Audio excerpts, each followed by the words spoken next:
मुझे अपने घर जाना है।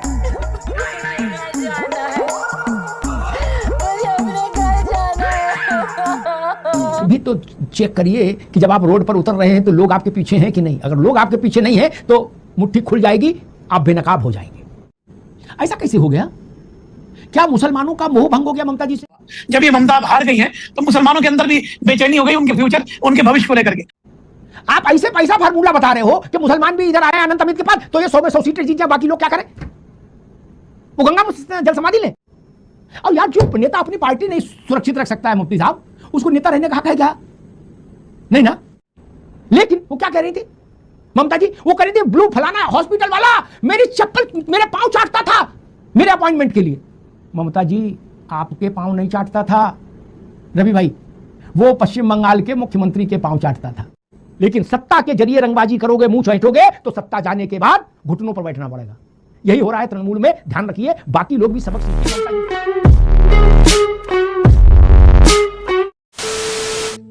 नमस्कार दोस्तों, स्वागत है आपका प्राइम डिबेट और अमिताभ अग्निहोत्री जी की बहुत ही जबरदस्त, बहुत ही धमाकेदार, बहुत ही इंटरेस्टिंग डिबेट वीडियो में।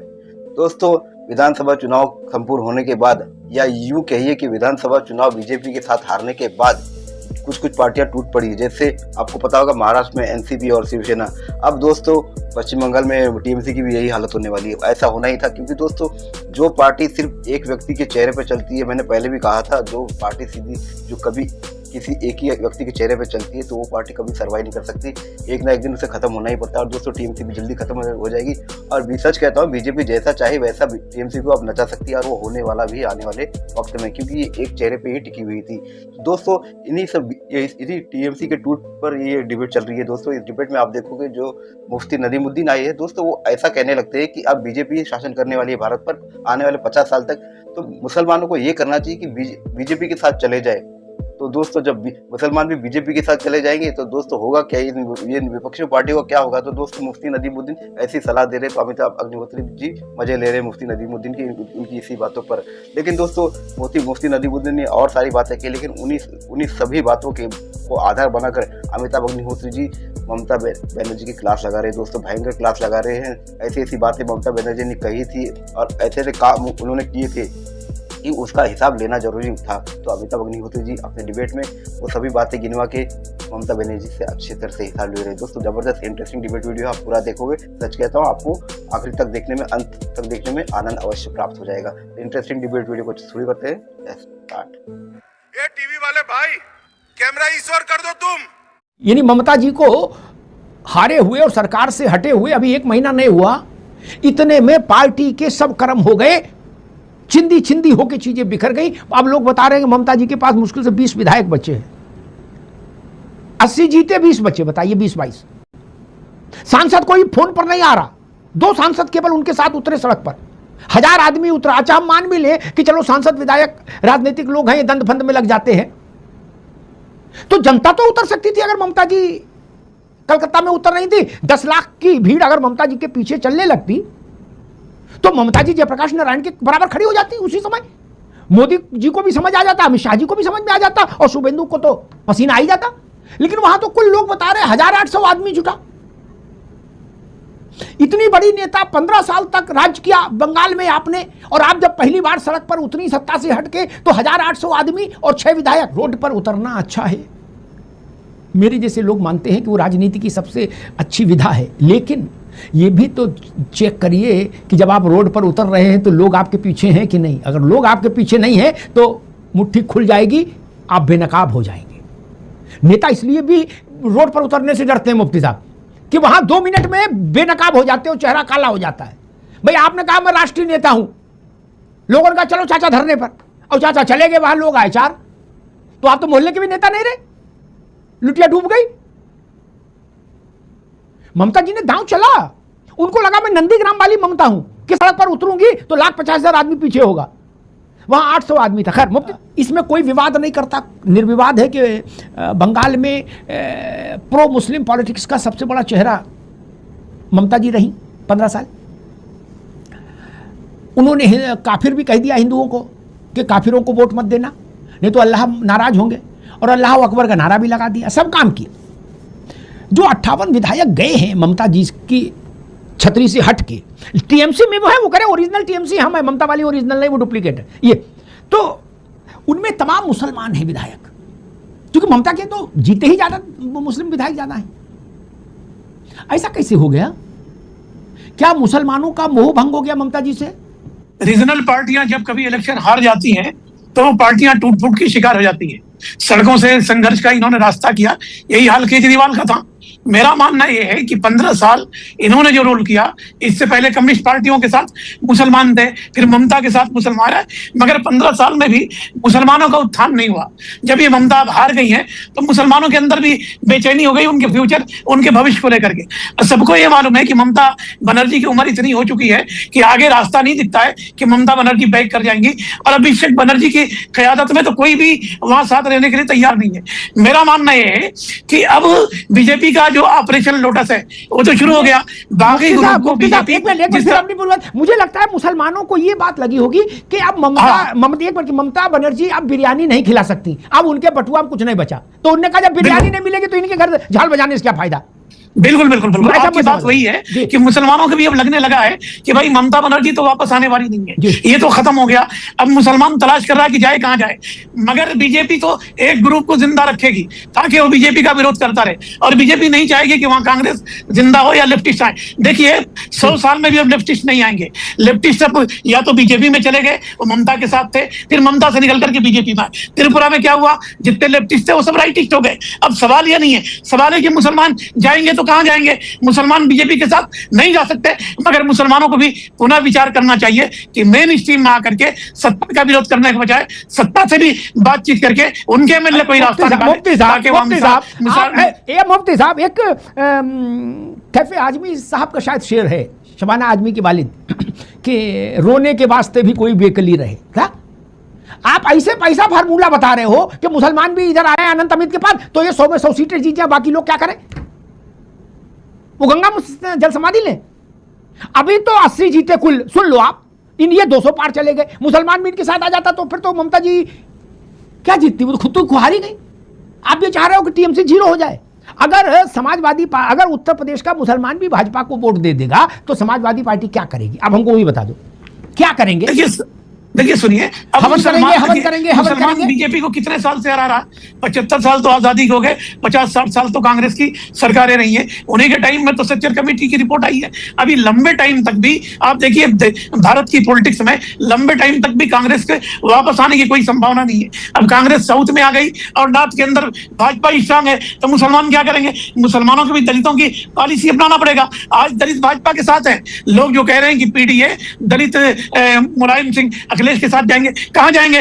दलित तो मायावती से चिटक गया और चिटक करके बीजेपी के साथ आ गया। कोई ना कोई एक फार्मूला मुसलमानों को भी तैयार करना पड़ेगा कि भाई देखिए बीजेपी से लड़े हम, जनता आरएसएस से लड़े हम, और बकिया सेकुलर पार्टियां मौज करें। कब तक हम लड़ते रहेंगे? कहीं ना कहीं तो हमें लड़ाई खत्म करके अपने विकास के लिए सोचने की जरूरत है। मगर एक बात तो है कि अब रीजनल पार्टियों के दिन लग गए, रीजनल पार्टियां खत्म होने वाली है। अब ये देश में 2 ही पार्टियां रहेंगी, एक बीजेपी रहेगी और कांग्रेस को कमजोर करके बीजेपी 50 साल और शासन करेगी। ठीक, मुफ्ती साहब आपने बाकी सब बातें ठीक कही, लेकिन आप बताओ, आपने ऐसा फार्मूला दे दिया कि लालू की पार्टी 0 हो जाए, समाजवादी पार्टी 0 हो जाए, है मतलब मुसलमान बीजेपी के साथ चला गया तो ये लोग चुनाव में पर्चा क्यों भरेंगे? खत्री साहब पर्चा का भी पैसा क्यों लगाएंगे जब इनको पता है फिर तो वोट ही नहीं मिलना। ममता बनर्जी रहेंगी जाएंगी, इससे हमारा क्या लेना देना है? मगर कांग्रेस को भी यह समझना चाहिए कि देश में जब तक आप बीजेपी के खिलाफ एक बड़ा आंदोलन नहीं छेड़ेंगे, जब तक आप भी बचेंगे नहीं, बीजेपी किसी को छोड़ने वाली नहीं है। लेकिन मुफ्ती साहब आप तो आलिम हैं, जानते हैं चीजों को। कांग्रेस ने आखिरी आंदोलन कब किया था पता है आपको? अरे कांग्रेस को आंदोलन से क्या लेने? पूरी पीढ़ी बीत गई, आंदोलन धूप में निकले नहीं, कभी कहां आंदोलन होगा? आपने कब सुना कि 5 लाख लोगों ने जेल भरो आंदोलन कर दिया कांग्रेस की तरफ से? कभी सुना? राहुल जी आमरण अनशन पर बैठ गए, कभी सुना? नहीं। विपक्ष में है, करना चाहिए, नहीं कभी नहीं सुना। नहीं करना है हमको, ट्विटर करना है, जो भी करना। मैं पहले तो एक बात गाय पर कहूंगा मुफ्ती साहब, ऐसा विचित्र वायुमंडल पर बना दिया गया गाय को लेकर। गांधी जी ऑफिशियली सरकारी कानून की भाषा में राष्ट्रपिता नहीं है, लेकिन हमारे दिल में गांधी जी राष्ट्रपिता है, इसलिए हम उनका सम्मान करते हैं। भारत के दिल में गांधी है, इसलिए हम सम्मान करते हैं। राहुल गांधी वाले गांधी नहीं, मोहनदास करमचंद गांधी। ये फिरोज गांधी से है, ये उस गांधी से मतलब नहीं, इनका मतलब है फिरोज गांधी से। और एमके गांधी और फिरोज गांधी में बहुत अंतर है, उतना ही अंतर है जितना निखिल खत्री और अखिलेश जी में है। फिरोज गांधी और एमके गांधी में उतना ही अंतर है। इसलिए वो जो जाल बट्टे में न फंसो। वो लिखा जाता है कि भाई असली ढाबा इधर है, जाओ सहारनपुर गाजियाबाद सहारनपुर चलो तो असली मामा का ढाबा इधर है, और सब मामा के ढाबे हैं, समझ ही नहीं आता असली कौन सा है। गांधी का मतलब इस देश में केवल एक, मोहनदास करमचंद गांधी, बाकी कुछ नहीं। किसी ने हमसे पूछा कि सोनिया जी की सास इंदिरा जी है, सब जानते हैं। बोले इंदिरा जी की सास कौन थी, ये कोई नहीं जानता देश में। हमने छोड़ो यार इन बातों में क्या रखा सास बहू के चक्कर में। लेकिन बात तो ठीक है, भाजपा ने शिवसेना तोड़ दी, भाजपा ने अलानी पार्टी तोड़ दी, फलानी, हम सब मान। वो पार्टियां बौरी थी, लल्लू थी, उनको अकल नहीं थी। मौलाना साहब वो रोटी नहीं खाती, घास खाती थी। और यार जो नेता अपनी पार्टी नहीं सुरक्षित रख सकता है मुफ्ती साहब, उसको नेता रहने का हक है क्या? नहीं ना, उसकी तो कोई हैसियत ही नहीं, वो क्यों रहेगा नेता? आप अपने घर की हिफाजत नहीं कर सकते, आप घर के मुखिया क्यों हैं? आप मस्जिद की हिफाजत नहीं कर सकते तो इमाम क्यों रहेंगे? जो पार्टी की हिफाजत नहीं कर सकता वो नेता नहीं रह सकता। अधीर रंजन चौधरी ने ममता जी के लिए कहा कि ममता ने जैसा बोया वैसे ही काट रही है। इसका क्या मतलब है, समझ नहीं आया?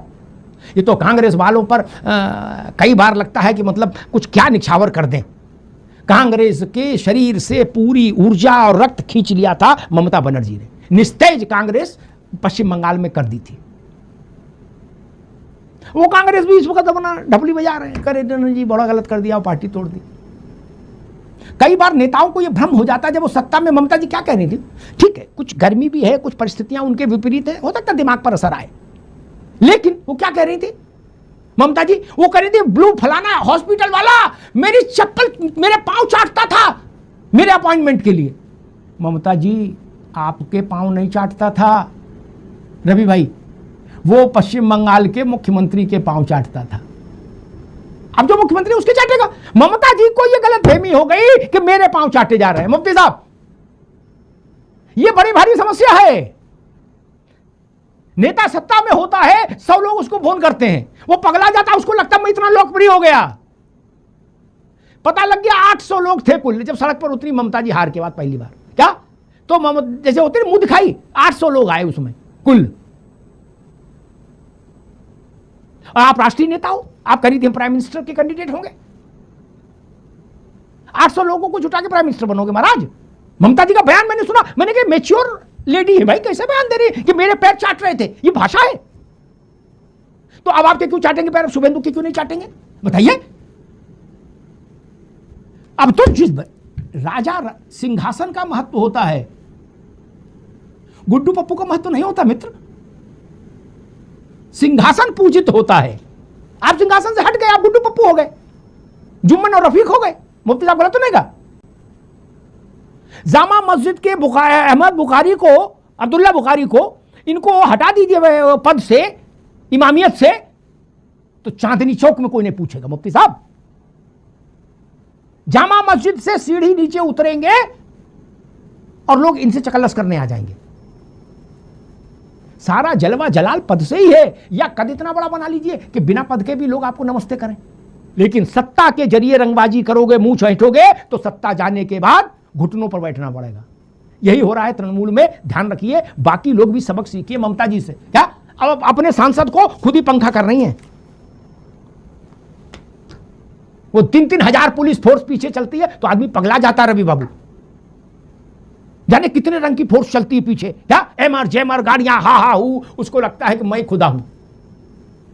और इधर से बत्ती बंद हुई, बत्ती गुल, उधर 100 लोग बचते हैं पीछे।